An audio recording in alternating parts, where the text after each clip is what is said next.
بسم اللہ الرحمن الرحیم۔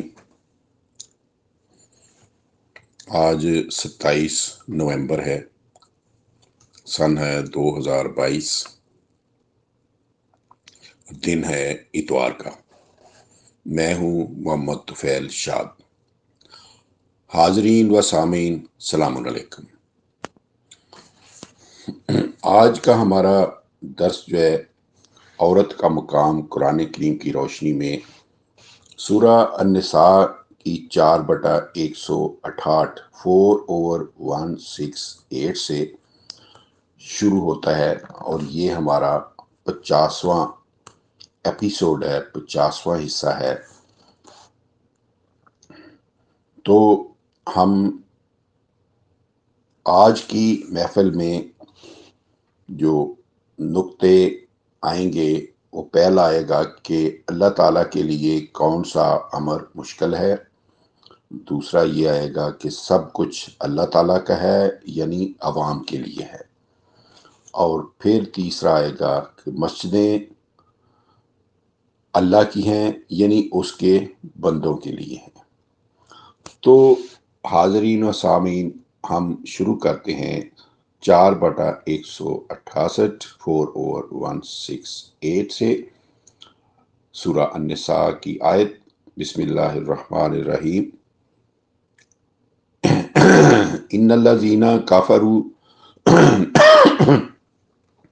وظلموا لم یکن اللہ لیغفر لہم ولا لیہدیہم طریقا۔ اس کا مفہوم: جو لوگ اللہ کے قانون ربوبیت عالمینی یعنی 1/1 الحمدللہ رب العالمین کا انکار کر کے لوگوں پر ظلم کرتے ہیں، ہرگز معاف نہیں کرے گا انہیں اللہ تعالیٰ، اور نہ ہی انہیں قیامت کو جنت کے راستے کی رہنمائی کرے گا، یعنی انہیں جنت میں نہیں بھیجے گا۔ 4/169 الا طریقہ جہنم خالدین فیہا ابدا وکان ذالک علی اللہ یسیرا۔ سوائے جہنم کی راہ کے، یعنی اللہ تعالیٰ انہیں جہنم رسید کرے گا، وہ اس میں ہمیشہ رہیں گے، اور ایسے ظالم مجرموں کو سزا دینا دنیا میں جن کی ہوا کو بھی کوئی نہیں پہنچ سکتا، اللہ تعالیٰ کے لیے آسان ہے۔ اب اس میں جو نقطہ ہے کہ اللہ تعالیٰ کے لیے کون سا امر مشکل ہے، اس آیت مجیدہ کا آخری جملہ جو ہے کہ وَقَانَ ذَلِكَ عَلَى اللَّهِ يَسِيرًا، اس پر سوال پیدا ہوتا ہے کہ جب اللہ تعالیٰ کے لیے کوئی امر مشکل ہے ہی نہیں، تو منکرین ربوبیت کو سزا دینے کے متعلق بے انداز خصوص یہ کیوں کہا گیا ہے کہ یہ چیز اللہ تعالیٰ پر آسان ہے؟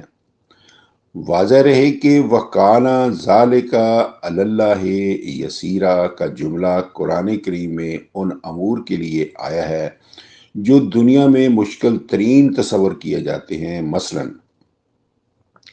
نظام ملوکیت کا قاعدہ ہے کہ اگر بادشاہ یا صدر مملکت کی ملکہ سے کوئی قانونی شکنی بلکہ شدید ترین جرم بھی ہو جائے تو اسے عدالت میں چیلنج نہیں کیا جا سکتا۔ بالفاظ دیگر، ملک کی ملکہ کو سزا دلوانا دنیا والوں کے لیے مشکل ہی نہیں بلکہ ناممکن تصور کیا جاتا ہے، لیکن اللہ تعالیٰ نے قرآنی ریاست کے صدر اول جناب محمد سلام علیہ رسول اللہ سلام علیہ کی ازواج مطہرات کے متعلق سورہ احزاب میں ارشاد فرمایا ہے کہ اگر یہ قانون شکنی کریں تو نہ صرف یہ کہ وہ سزا سے بچ نہیں سکتی بلکہ انہیں دگنی سزا دی جائے گی۔ 33/30 جو کام دنیا والوں کے لیے انتہائی مشکل ہے، یعنی صدر کی بیوی ریاست کی ملکہ کو سزا دلوانا، وہ اللہ تعالیٰ کے لیے آسان ہے، چنانچہ ازواج مطہرات کے لیے جرم کی دگنی سزا مقرر کرنے کے بعد ارشاد ہوا ہے وَقَانَ ذَلِكَ عَلَى اللَّهِ يَسِيرًا 33/30، اور یہ کام اللہ کے لیے آسان ہے۔ بس اسی طرح آیت مجیدہ زیر نظر 4/169 میں ان لوگوں کے متعلق جو عوام کے حقوق ربوبیت پر ڈاکہ ڈال کر سرمایہ جمع کرتے ہیں اور اسی سرمایہ کے زور سے اپنے آپ کو دنیوی سزا سے اس طرح محفوظ کر لیتے ہیں کہ دنیا میں ان کی ہوا کی طرف بھی کوئی نہیں دیکھ سکتا، اس طرح ان پر یہ جملہ صادق آتا ہے کہ انہیں سزا دینا کوئی آسان کام نہیں۔ اللہ تعالیٰ نے ان کے متعلق بھی ارشاد فرمایا ہے کہ انہیں جہنم رسید کرنا اللہ تعالیٰ کے لیے آسان ہے۔ وَقَانَ ذَلِكَ عَلَى اللَّهِ يَسِيرًا 4/169۔ سامعین کرام، سب کچھ اللہ تعالیٰ کا ہے، یعنی عوام کے لیے ہے۔ اس سے اگلی آیت مجیدہ میں وضاحتاً اعلان کر دیا گیا ہے کہ لوگو، تمہارے پاس تم سب کی ربوبیت کے ضامن اللہ تعالیٰ کی طرف سے اس کا رسول اس کا پیغام لے کر آ گیا ہے، لہذا اس کے پیغام ربوبیت پر ایمان لاؤ، لیکن اگر تم اس کا انکار کر دو تو تمہارے انکار سے حقیقت بدل سکتی۔ زمین و آسمان بھی جو کچھ بھی ہے وہ سب کا سب اللہ تعالیٰ کا ہے، پوری نوع انسانی کا ہے، بالفاظ دیگر نوع انسانی کے ایک ایک فرد کا حق ربوبیت مسلم ہے۔ تو 4/170 میں اللہ تعالیٰ نے فرمایا ہے یا ایھا الناس قد جاءکم رسول بالحق من ربکم فآمنوا خیر لکم وَإِن تَكْفُرُوا فَإِنَّ لِلَّهِ مَا فِي السَّمَاوَاتِ وَالْأَرْضِ وَكَانَ اللَّهُ عَلِيمًا حَكِيمًا۔ اے نو انسانی، بے شک تمہارے پاس ہمارا رسول تمہارے رب کی طرف سے حق یعنی قرآن کریم 25/33 لے کر آ گیا ہے، پس تم اس ضابطۂ ربوبیت پر ایمان لاؤ اور یہ تمہارے لیے بہتر ہے۔ اس میں ہر کسی کا حق ربوبیت محفوظ ہے، کیونکہ الحمدللہ رب العالمین 1/1۔ اگر تم اس ضابطۂ ربوبیت کا انکار کر دو تو تمہارے انکار سے حقیقت نہیں بدل سکتی، پس بے شک آسمانوں اور زمین میں جو کچھ بھی ہے سب کا سب اللہ تعالیٰ کا ہے، یعنی تم سب کی ضروریات زندگی کے لیے مشترک ہے، اور اللہ تعالیٰ بڑھ کر جاننے والا حکمت والا ہے۔ وَإِن تَكْفُرُوا فَإِنَّ لِلَّهِ مَا فِي السَّمَاوَاتِ وَالْأَرْضِ۔ سامعین کرام، واضح رہے کہ یہ جملہ اسی سورہ نساء میں پیچھے آیت نمبر 126 میں ایک مرتبہ، پھر اکیلی آیت نمبر 131 میں 2 مرتبہ، اور اس کی ملحقہ آیت نمبر 132 میں 1 مرتبہ اس طرح آیا ہے کہ آیت نمبر 131 اسی جملہ وَلِلَّهِ مَا فِي السَّمَاوَاتِ وَمَا فِي الْأَرْضِ سے شروع ہوتی ہے، اور اسی جملہ فَإِنَّ لِلَّهِ مَا فِي السَّمَاوَاتِ وَمَا فِي الْأَرْضِ پر ختم ہوتی ہے۔ اس کی ملحقہ آیت مجیدہ 132 پھر اسی جملہ وَلِلَّهِ مَا فِي السَّمَاوَاتِ وَمَا فِي الْأَرْضِ سے شروع ہوتی ہے۔ نیز واضح رہے کہ 2 باہم ملحقہ متصل آیتوں 4/170 کے بعد اگلی آیت مجیدہ 4/171 میں یہی تکرار بالفاظ ذیل آ رہا ہے کہ لہو ما فی السماوات ما فی الارض۔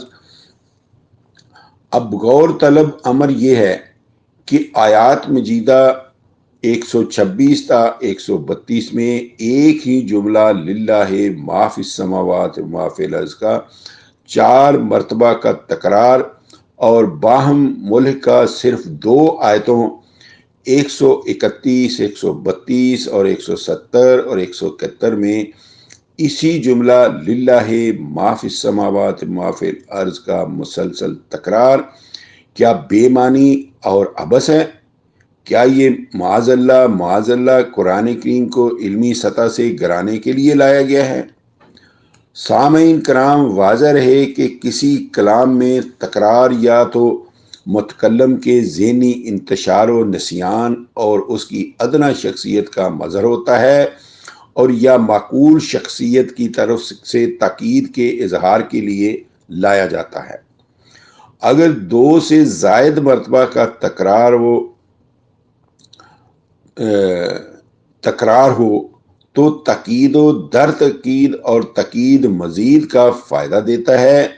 اب چونکہ قرآن مجید کلام ہے اللہ تعالیٰ کا جو ذہنی انتشار اور نسیان کے عیوب سے 100% مبرہ ہے، اس پر وما کانا ربک نسیا 19/64 اور من اصدق من اللہ قیلا 4/122 کے قرآنی الفاظ شاہد ہیں، فلہذا ثابت ہوا کہ للہ ما فی السماوات وما فی الارض کا بار بار تکرار آیت بالا کے علاوہ قرآن کریم میں 2/284، 3/109، 3/129، 5/17، 10/55، 24/64، 41/26، 53/31 متعدد بار آیا ہے۔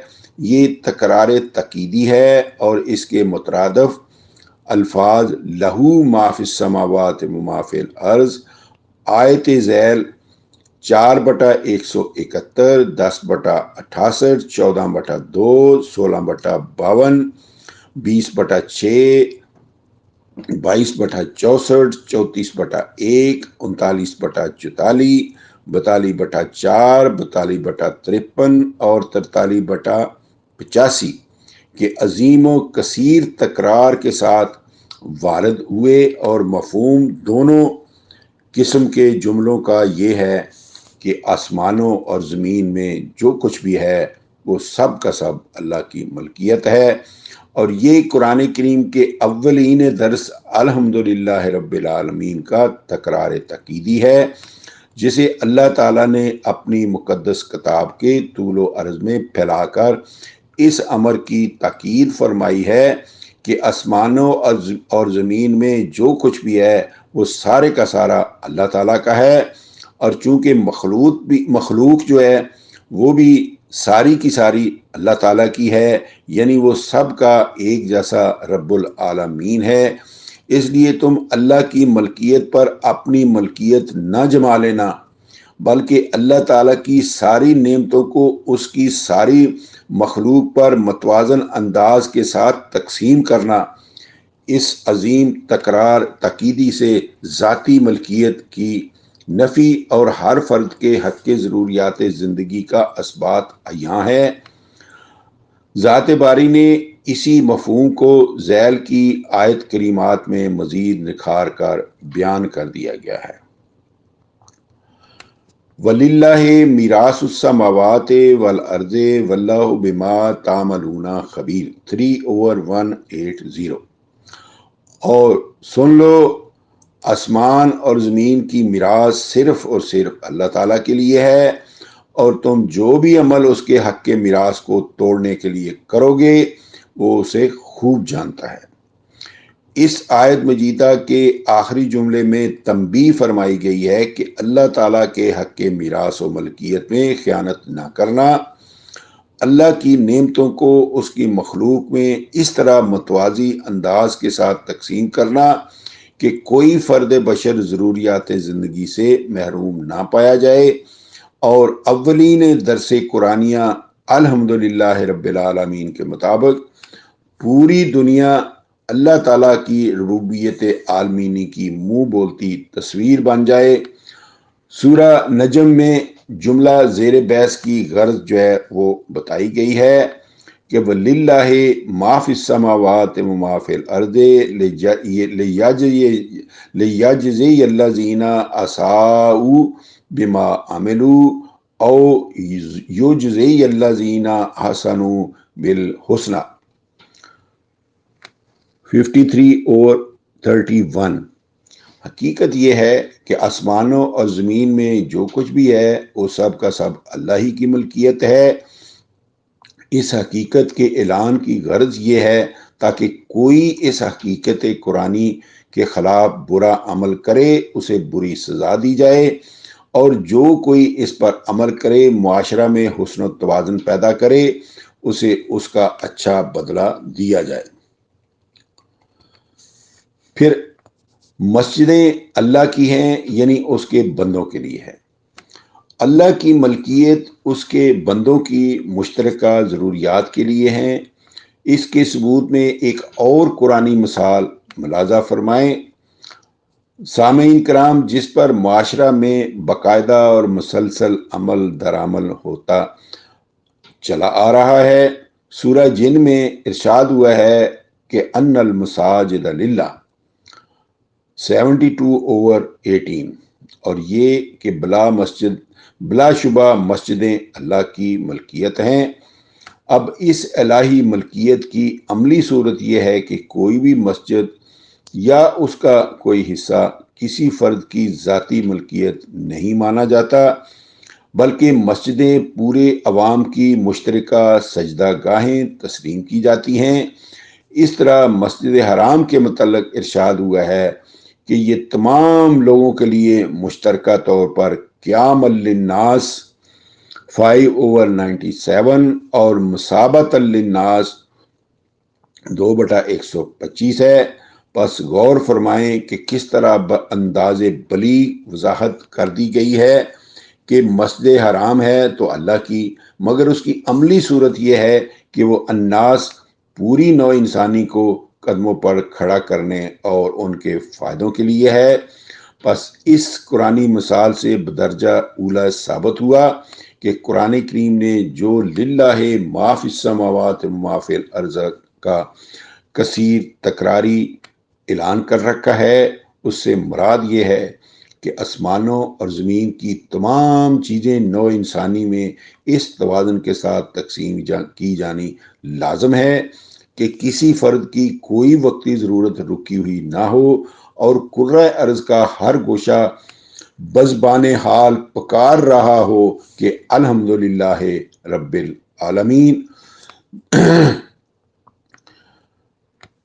اب جرائم کی سزا سے بچنے کے ہیلے بہانے۔ آگے بڑھنے سے پہلے سامعین کرام، سلسلہ درس کی آیت بالا کے آخری جملوں کو پھر نگاہوں کے سامنے لے آئیں۔ دیکھیے، غور کیجئے، ارشاد ہوا ہے وَإِن تَكْفُرُوا فَإِنَّ لِلَّهِ مَا فِي السَّمَاوَاتِ وَالْأَرْضِ وَكَانَ اللَّهُ عَلِيمًا حَكِيمًا 4/170۔ اور اگر تم ضابطہ ربوبیت کا انکار کر دو تو تمہارے انکار سے حقیقت نہیں بدل سکتی۔ حقیقت یہ ہے کہ آسمانوں اور زمین میں جو کچھ بھی ہے اللہ ہی کی ملکیت ہے، اور اس حقیقت کا اظہار عین اللہ کے علم اور حکمت کے مطابق ہے۔ یعنی اللہ تعالیٰ جانتا ہے کہ ذاتی ملکیت کا تصور اس کے نتیجے کے طور پر اکثریت کی ضروریات زندگی سے محرومی فساد عالم کی جڑ ہے، اس لیے اس نے اپنی حکمت کے ساتھ فساد کی جڑ کاٹ دی ہے۔ تو سامعین کرام، سابقہ درس میں آپ 53/31 کے حوالہ سے سن چکے ہیں کہ اللہ تعالیٰ نے ربوبیت عالمین کی مخالفت کو موجب سزا اور اس کی موافقت کو موجب جزا قرار دیا ہے۔ اب چونکہ عوام کے حقوق ربوبیت غصب کرتے ہوئے ان پر ایسے ظلم توڑے جاتے ہیں کہ زمین و آسمان کانپ اٹھتے ہیں، جیسے کہ ایک طرف استحصالی گروہ کے کتوں کے برتنوں میں ان کی ضرورت سے زائد دودھ کے ان کے پیروں کی ٹھوکریں کھا رہا ہوتا ہے، اور دوسری طرف غریب عوام کے بیمار بچے دودھ کے ایک گھونٹ کو ترستے ہوئے خشک کے لبے دم توڑ رہے ہوتے ہیں۔ تو سامعین کرام، آج کے درس میں بس اتنا ہی۔ تو آئندہ انشاءاللہ ہم اس درس کو آگے لے کے چلیں گے۔ تو وما علینا الا البلاغ، فی امان اللہ۔